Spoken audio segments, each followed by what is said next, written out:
열리는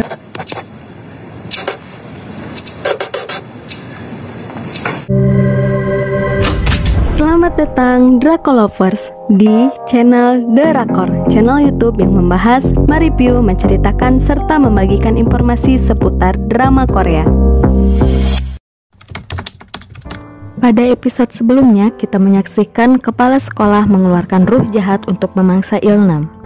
Sebelum lanjut, untuk Drakolovers yang belum subscribe channel ini, silahkan subscribe dan nyalakan loncengnya.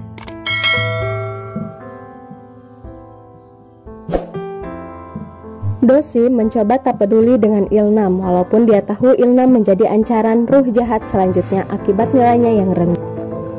일남이가 어떻게 되든 상관없어.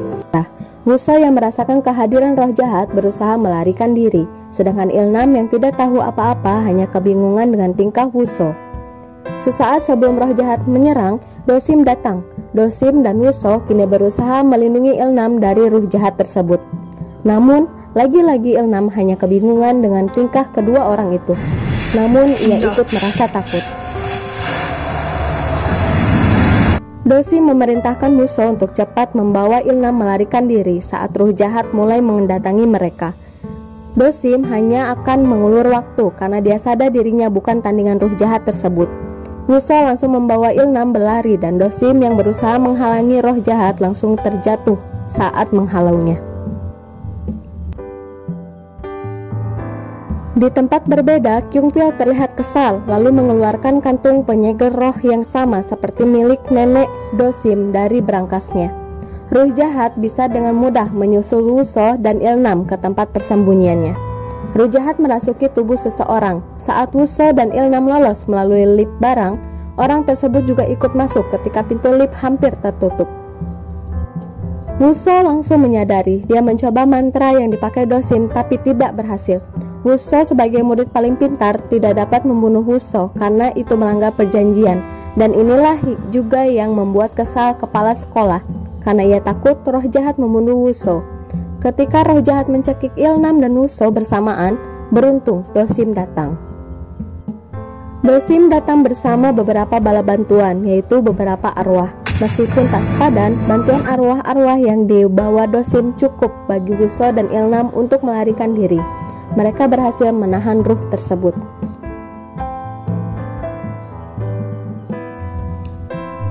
Setelah keadaan dirasa lebih aman, Ilnam duduk di bangku sementara Wuso dan Dosim berdiri.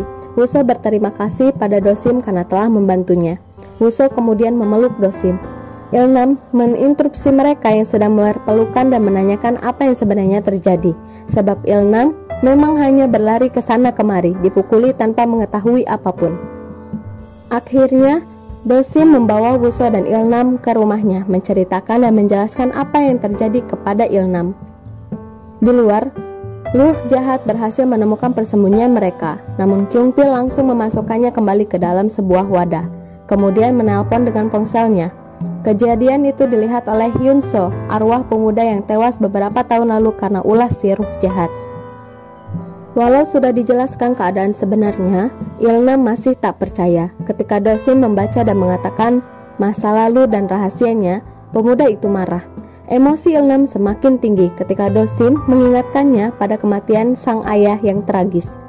Dosim meminta Ilnam untuk melakukan yang terbaik bagi mendiang ayahnya.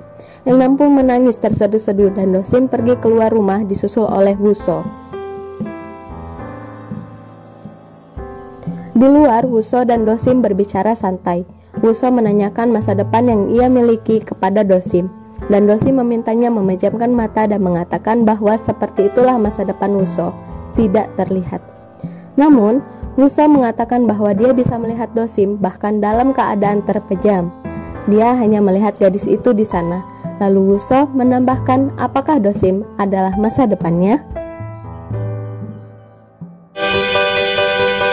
Nantikan lanjutan updatean selanjutnya dari channel ini setiap hari. Jangan lupa subscribe ya.